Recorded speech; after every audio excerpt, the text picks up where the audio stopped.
नमस्ते मुलींनो. आज आपण उपयोजित लेखन या भागातील सारांश लेखन कसे करायचे ते पाहू.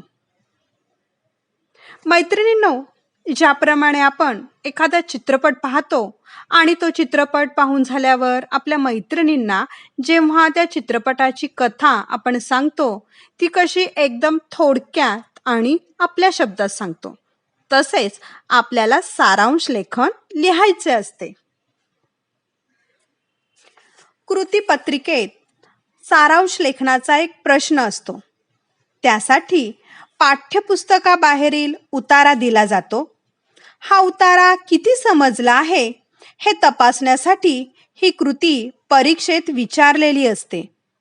खरे तर एखादा मजकूर वाचल्यावर विद्यार्थ्याला किती आकलन होऊ शकते, त्याची आकलन क्षमता काय आहे, त्याला स्वतंत्रपणे कोणताही मजकूर समजून घेता येतो काय, हे तपासणे हाच या कृतीचा उद्देश असतो. एखाद्या उतार्याचे विद्यार्थ्याला किती आकलन झाले आहे हे तपासण्याचे काही मार्ग आहेत. त्यापैकी एक म्हणजे उतार्याचा सारांश लिहिणे हा होय. सारांशाच्या अनुषंगाने उतार्याचा आशय उलगडून दाखवणे येथे अपेक्षित असते. कृतीपत्रिकेत अपठित उतारा दिलेला असतो. याच उतार्याचे सारांश लेखन करण्यास सांगितले जाते. या उतार्यातील आशय विद्यार्थ्यांनी स्वतःच्या शब्दात लिहावा अशी अपेक्षा आहे. सारांश लेखनासाठी काही महत्त्वाच्या सूचना पहा. उतारा काळजीपूर्वक वाचा. वाचता वाचता महत्त्वाचे मुद्दे अधोरेखित करा. उतार्यातील शब्द मोजून त्यांची संख्या लक्षात ठेवा. या उतार्यात कोणता विचार मांडला आहे हे मनातल्या मनात आठवून पहा. पुन्हा एकदा उतारा काळजीपूर्वक वाचा. एखादा महत्त्वाचा मुद्दा अधोरेखित करायचा राहून गेला नाही ना हे तपासून पहा. दिलेल्या उतार्यातील विचार कोणाला सांगायचा झाला तर कसा सांगू याची कल्पना करा. तोच विचार स्वतःच्या शब्दात थोडक्यात लिहून काढा. यात मूळ उतार्यातील सर्व मुद्दे आले आहेत ना हे काळजीपूर्वक पहा. मूळ उतार्यातील उदाहरणे, अलंकारिक शब्द सारांशामध्ये जसेच्या तसे आणण्याची आवश्यकता नसते. मूळ उतार्यामध्ये अवतरणातील मजकूर जशाचा तसा सारांशात घेऊ नका. अवतरणातील मजकूर तृतीय पुरुषी निवेदनात व थोडक्यात लिहा. उतार्यात नसलेला मुद्दा सारांशामध्ये घेऊ नका. तुम्ही तयार केलेल्या सारांशातील शब्द मोजा. सारांशाची शब्द संख्या मूळ उतार्याच्या 1/3 असणे आवश्यक आहे. म्हणजेच दिलेल्या उतार्यातील शब्द संख्या मोजून त्याला 3 ने भागा. येणारी संख्या म्हणजे तुमच्या सारांश लेखनात तेवढे शब्द असावे. पण ही संख्या नेमकी 1/3 एवढीच असली पाहिजे असे नाही. 4-5 शब्द कमी किंवा जास्त चालू शकतात. सारांशाला शीर्षक देणे आवश्यक असते. प्रश्नामध्ये शीर्षक द्या असे सांगितले नसले तरी शीर्षक द्यावे. शीर्षक वाचता क्षणी उतार्यातील विचार लक्षात यायला हवा अशी अपेक्षा असते. या पद्धतीने वर्षभरात किमान 10 उतार्यांचा सारांश करण्याचा सराव करा. वर्षभरात असा सराव केला तर परीक्षेमध्ये सारांश लेखन कमीत कमी अवधीत व सहजगत्या करता येईल.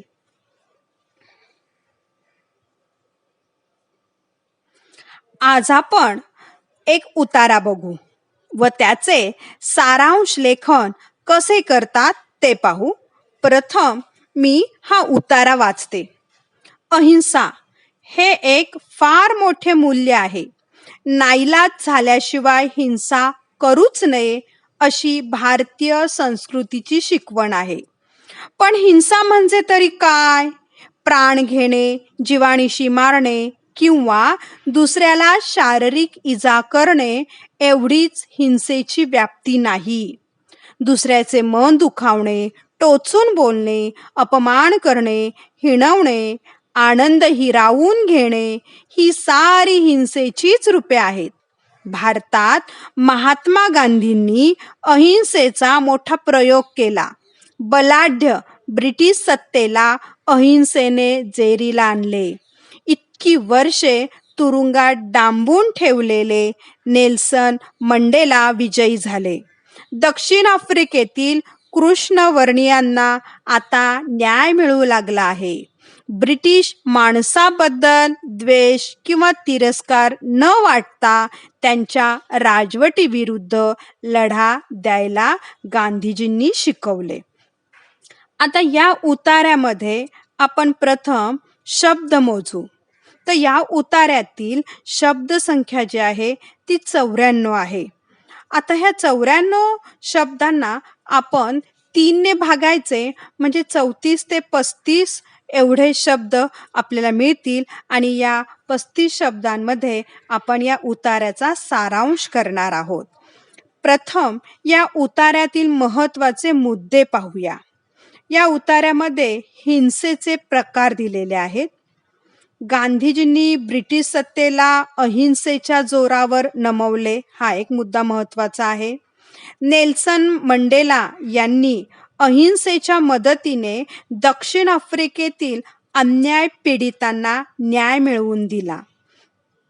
हे मुद्दे अधोरेखित केल्यानंतर आपण या उतार्याला सारांश लिहिताना त्या उतार्याला आपण शीर्षक देणार आहोत. शीर्षक असे असावे की ते शीर्षक वाचल्यानंतर त्या उतार्यामध्ये काय विचार व्यक्त केलेला आहे हे लक्षात आलं पाहिजे.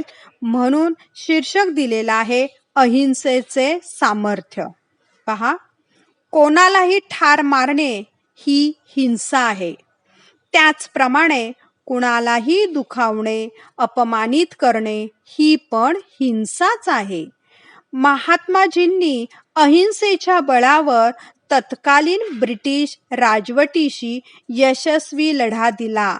नेल्सन मंडेला यांनीही अहिंसात्मक मार्गाने दक्षिण आफ्रिकेतील अन्याय पीडितांना न्याय मिळवून दिला. मुलींनो, हा पुढे एक मी उतारा दिलेला आहे. त्या उतार्याचा सारांश केलेला आहे. तो सारांश तुम्ही नीट वाचा आणि त्याचबरोबर किमान 2 ते 3 उतार्यांचं सारांश करण्याचा सराव तुम्ही घरी करणार आहात. तसे सारांश लेखनाचा काय फायदा आहे? सारांश लेखन हे फक्त काही परीक्षेतच उपयोगी असते का? तर नाही. तर प्रत्यक्ष जीवनातही अनेक ठिकाणी त्याचा उपयोग आपल्याला होऊ शकतो. जसे पाठ्यपुस्तकात एखाद्या पाठात किंवा इतिहास, विज्ञान यांसारख्या विषयाच्या पुस्तकातील प्रकरणात काय सांगितले आहे हे थोडक्यात सांगता येऊ शकते आपल्याला. त्याचबरोबर वर्गात शिक्षकांनी काय शिकवले ते थोडक्यात सांगता येते. एखाद्या ऐकलेल्या भाषणाचे आपल्याला सार सांगता येते. एखादी मालिका किंवा चित्रपट पाहिल्यावर त्याचे कथानक आपल्याला थोडक्यात सांगता येते. पाहिलेल्या किंवा ऐकलेल्या प्रसंगाचे थोडक्यात अचूक वर्णन आपल्याला करता येते. मोठेपणी कार्यालयात काम करताना अनेक कामांचे थोडक्यात अहवाल किंवा टिप्पणी लिहिता येते. आपल्याला कोणत्याही अनुभवाचे संक्षिप्त वर्णन करता येते. अशा प्रकारे सारांश लेखन हे कौशल्य आयुष्यभर वेळोवेळी आपल्याला उपयोगी पडणार आहे. तुम्हाला मी आज एक गृहकार्य देते. एक उतारा दिलेला आहे. तो उतारा नीट वाचायचा आहे. महत्त्वाच्या मुद्द्यांना अधोरेखित करायचं आहे. त्या उतार्याची शब्दसंख्या तुम्ही मोजणार आहात आणि त्याचे सारांश करणार आहात. तसेच त्या सारांश उतार्याला तुम्ही शीर्षकही देणार आहात.